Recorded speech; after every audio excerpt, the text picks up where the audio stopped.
Let me know how you guys are on sound.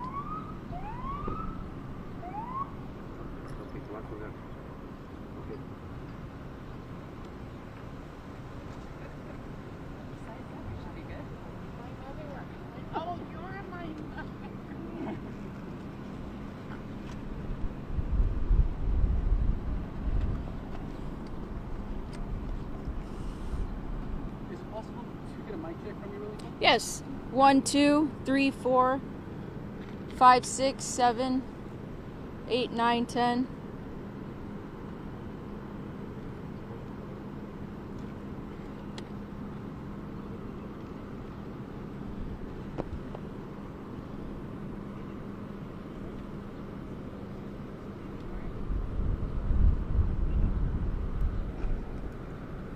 Ready? Yep. All right, Sergeant. Almost. Oh, okay. Yes. Sergeant Melissa Solis, S-O-L-I-Z, Phoenix Police Department, Sergeant with the Public Affairs Bureau. So first I'd like to just start off and say that earlier today we did have a DPS trooper that was shot. He was transported to the hospital with non-life-threatening injuries. Our thoughts and prayers go out to our DPS family, as well as the trooper and his loved ones. During the same incident, we also had a Phoenix officer that was transported to the hospital with possible shrapnel injury. Our thoughts are also with our Phoenix officer as they're both recovering. So earlier today, just after 11:30 in the morning, DPS initiated a traffic stop near 21st Avenue and Thomas. During this traffic stop, the driver of this vehicle shot multiple times at the DPS trooper, striking him. The suspect then left in the vehicle. The trooper was transported to the hospital with non-life-threatening injuries. Phoenix officers responded to help assist DPS in this investigation. While Phoenix was trying to find the suspect vehicle, they located it pulling into a house near 27th Avenue and Garfield and then leaving. Phoenix officers continued to follow this vehicle. Around 35th Drive in Holly, the suspect vehicle began shooting at the officer. The officer returned fire using his duty rifle. The suspect vehicle continued to drive away and fired at another officer that was at 36th Avenue and Encanto, striking this officer's police Tahoe a couple of times, one being in the front windshield. That officer was the one transported for possible shrapnel injury. The suspect vehicle continued to drive away, where it ended up down on 36th Avenue in Virginia here at the dead end, crashing into a wall. The suspect was found deceased in the vehicle with a gunshot wound. I know we have multiple scenes right now. There's a lot going on. Our investigators are still at multiple scenes. We have the DPS initiated scene at 21st Avenue and Thomas.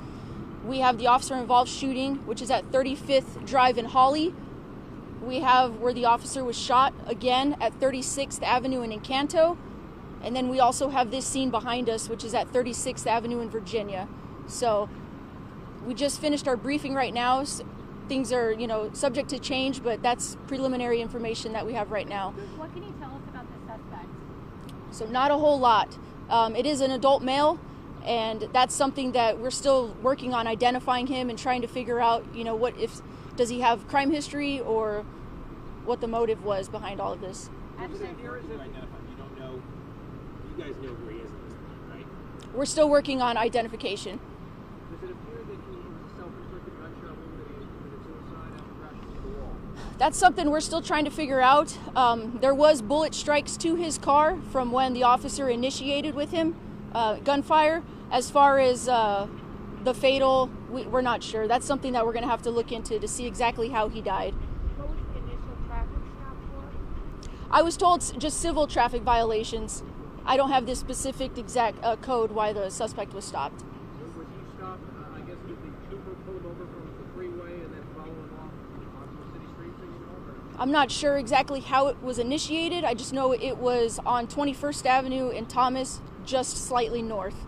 The fact that there was basically... Sorry, south, just slightly south. The fact that there was a shooting basically through the city, multiple miles, and that no civilians were hurt. I mean, can you just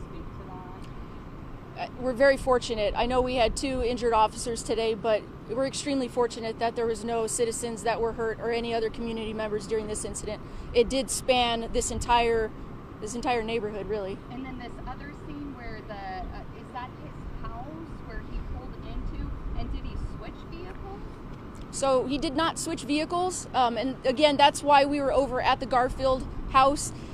We're still trying to figure out what the connection, if there even is a connection. We don't know what really that is. Detectives will be at the house, and they will be just talking to everybody that's there just to see if there even is a connection. You mentioned the scene at is it 35th Drive, and you said Pauline? Holly Street. Thank you. One of the things you mentioned is the officer returned fire with a rifle.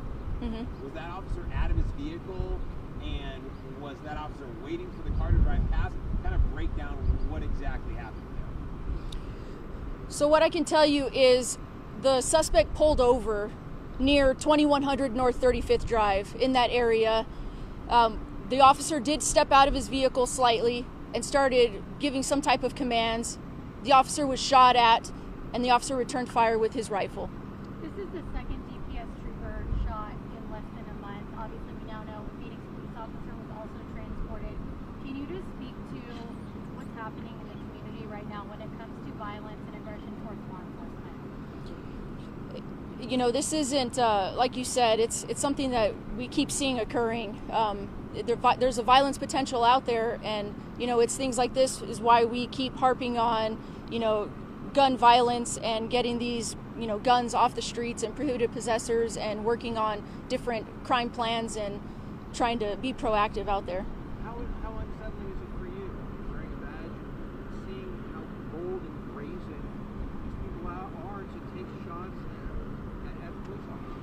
Is it unsettling? It's extremely unsettling, not only for myself but for everyone, every first responder out there, you know, that has to go to work every day and potentially have to deal with this type of situation. No one else was in the car, I'm assuming. Correct. Do you have any indication that when he stopped at that house on Garfield, that you know how long he was there? Did he talk to people? Have you been able to, when your officers got a search warrant for that house, figure out if there were other people inside and what he did there? We're still trying to sort out if he had any communication with people there. I was told that he was there for a very short amount of time. What that looks like, I don't know. But as far as right now, they're going to deep dive into if there is any correlation with that house and see if it's involved or not. Was this his car?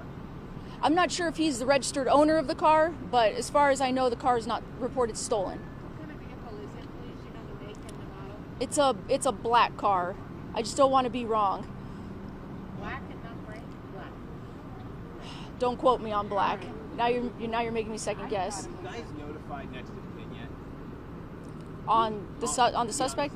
We haven't identified him, so from my understanding, we haven't reached out to any family members. So did he not have a cell phone, any ID, like he didn't have a wallet on him? So detectives haven't even went into the car until after our briefing. So after we brief everything, that's when detectives go and start sifting through things. Is there anything you My last question, so we saw the SWAT team come here, maybe a canine used. Was there kind of some caution when he was in the vehicle and it crashed about approaching him? Was there kind of that classic lapse and wanting to make sure he wasn't still alive and wasn't going to return fire? Yes, absolutely. Since he's already fired at multiple officers, you know, throughout the morning, they wanted to use extreme caution in approaching the vehicle. We knew he was still inside there, so they did send a drone in to kind of look in there before they made an approach. So he fired at the trooper and then 2 other Phoenix officers, or 3? That is correct. The trooper and 2 Phoenix officers. And one of them taken to the hospital. Correct. Was it like face, glass injuries? What were the Phoenix officers' injuries? It was shrapnel. We're still waiting to see. Last I heard, both trooper and officer are going to be getting released from the hospital shortly. Last question, did any bullets hit different houses? Like, I mean, was any other cars hit in the crossfire? From what I'm told right now, we don't believe anything else has been hit. Now, that's subject to change once they start canvassing everything and you start looking at direction of gunfire and that such. Is there anything you can share as far as the initial traffic stop? Did the suspect get out of the vehicle to fire upon the trooper when he was in his vehicle? Or the trooper was out of the vehicle and the guy pulled the gun and started shooting? Do we know anything as far as details as far as how that trooper was shot against the outside? So from my understanding, the trooper approached the vehicle and the driver just reached over his own body and started firing at the trooper. He was hit once in the leg. I'm not sure how many times he was hit. Do you anticipate, was there any video, did he have a body camera on? Troopers do or don't have body cameras. Will that be included in the briefing in 2 weeks?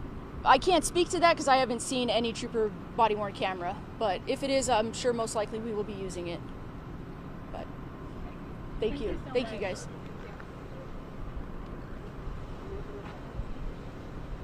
That was a lot of last questions. Yeah. Last one.